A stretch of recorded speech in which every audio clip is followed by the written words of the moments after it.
आज बात करेंगे। वैसे भी मैं सरकार की लगातार बात करता रहता हूं, भाजपा सरकार को लेकर या फिर कहें कांग्रेस सरकार को लेकर। सत्ता पलटती नहीं कि रोज़गार छीन लिया जाता है, वो भी बेरोज़गार जानबूझ के किया जाता है। जब नौकरी देनी नहीं होती तो नौकरी का बहाना देकर लोगों को, युवाओं को मूर्ख क्यों बनाया जाता है।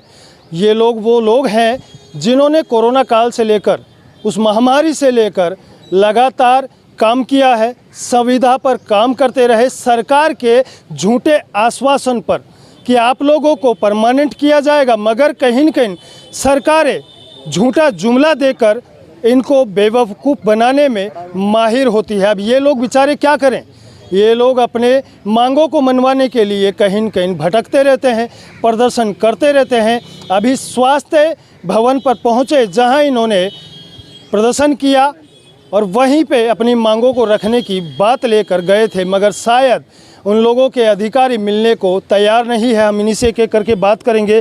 क्या कुछ मामला है आप लोगों का और ये कब से चल रहा है? जी सर, हमारा मामला नर्सिंग ऑफिसर पैरामेडिकल एएनएम का सभी का है। जो पहले जो 1965 में नियम बने थे, उन नियमों में ये था कि जो संविदा पे काम करेंगे उनको 1 साल के 10, 2 के 20, 3 साल के अधिकतम 30 अंक देकर नियमित किया जाएगा। मेरिट प्लस बोनस भर्ती निकाली जाएगी। जैसे 2013 भी हो गई, 18 भी हो गई, 23 भी हो गई, उन भर्तियों में वैसा ही हुआ। लेकिन अब भाजपा सरकार की ये मंशाएं का आगामी भर्तियों को हम नियम संशोधन करके एग्जाम से करवाएंगे। तो सर हमें 6-6 साल तो एक ये संविदा में काम करते हुए हो गए, 5-5, 6-6 हज़ार रुपये में। अब 6 साल कोई नौकरी करने के बाद, काम करने के बाद, पूरा अपना तन मन सब सरकार को देने के बाद, मैं रोकूंगा आपकी बात। इन्होंने एक बात बोली है कि 6-6 हज़ार रुपये में काम करते हुए 6 साल से ऊपर हो गया है। इनकी उम्र अगर पूछा जाए तो करीबन 30 और 32-35 के समथिंग, और कईयों की तो 40 तक पहुँच गई है। क्या यही युवा देश का भविष्य जो बनना चाह रहा था, आज इनकी उम्र का अगर तकाजा करे तो शायद इनकी उम्र आधी तो पढ़ाई में निकल जाती है, बची कुची नौकरी ढूंढने में निकल जाती है, और बची कुची जो ज़िंदगी है वो आप जैसे नेता बनने के बाद इन लोगों के जीवन के साथ जो खिलवाड़ करते हैं, ये आप लोगों के कारनामे होते हैं। 6,000 रुपये में मंत्री जी आपका शायद घर में दूध नहीं चाहता होगा।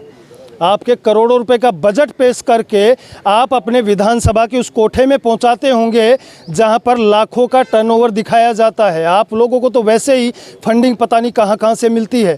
कम से कम इतनी शर्म कर लो कि इन युवा भविष्यों को, इनके भविष्य को उजागर करने का काम करो। इनको अगर नौकरियां नहीं मिलेगी तो ये जो देख रहे हैं देश के अंदर और राज्य के अंदर अपराध, इस बढ़ने का कारण ये बेरोज़गारी है और ये महंगाई है।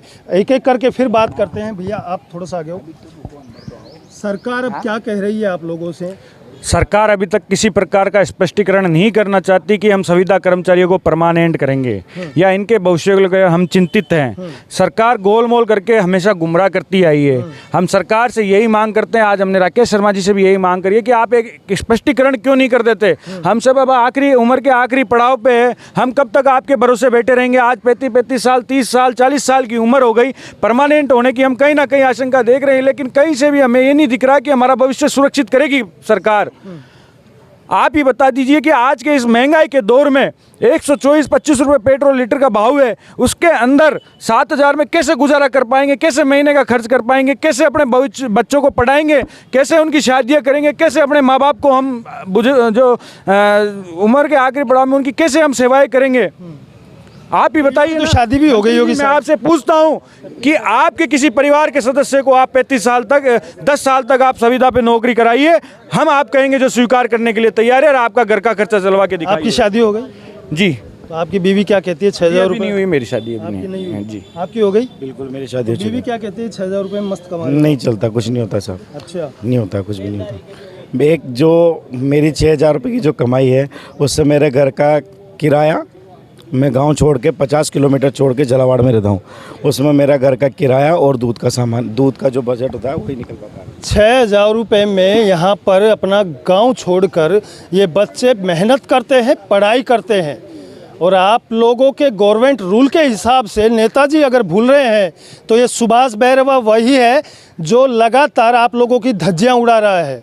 मैं आपको फिर कह रहा हूँ, गवर्नमेंट रूल के हिसाब से 15 से 18 हज़ार रुपये सैलरी मान्य है, मगर आप लोग खुद इस तरीके की हरकत कर रहे हो तो इसका जवाब कौन देगा? मुझे इसका जवाब दे दो आप।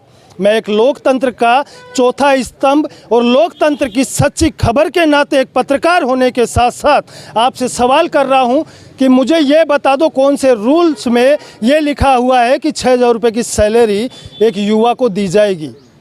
15 से 18 हज़ार रुपये गवर्नमेंट रूल्स की नियम है, मगर आप लोगों ने खुद धज्जियां उड़ा रखी है। कहां से आप युवाओं का भविष्य बना दोगे? ये मैं खुद कह रहा हूं, एक पत्रकार। अब नगर निकाय चुनाव है पास में, अब आप लोगों ने झंडे उठाना शुरू कर दिए होंगे, बैठ के शुरू कर दी होगी कैसे झूठ बोलना है जनता के बीच में, मगर ये तो ये युवा ही आप लोगों को तय करेगा अब की बार, अगर इन लोगों को नौकरियां नहीं मिली तो। सुभाष बैरवा ऐसे ही लगातार द पिंक सिटी न्यूज़ के साथ सच्ची खबरें दिखाता है। देखते रहे द पिंक सिटी न्यूज़ के साथ सुभाष बैरवा, जयपुर।